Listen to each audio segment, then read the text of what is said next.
C. Joseph Vijay எனும் நான் சட்டப்படி அமைக்கப்பெற்ற இந்திய அரசியல் அமைப்பின்பால் உண்மையான நம்பிக்கையும் மாறா பற்றும் கொண்டிருப்பேன் என்றும்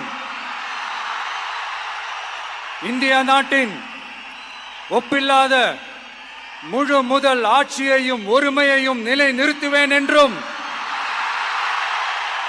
தமிழ்நாட்டு அரசின் முதலமைச்சராக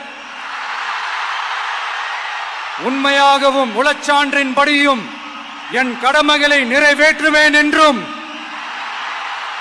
அரசியல் அமைப்பிற்கும் சட்டத்திற்கும் இணங்க அச்சமும் ஒருதலை சார்பும் இன்றி விருப்பு வெறுப்பை விலக்கி பலதரப்பட்ட மக்கள் அனைவருக்கும் நேர்மையானதை செய்வேன் என்றும் ஆண்டவன் மீது ஆணையிட்டு உறுதிமொழிகிறேன்.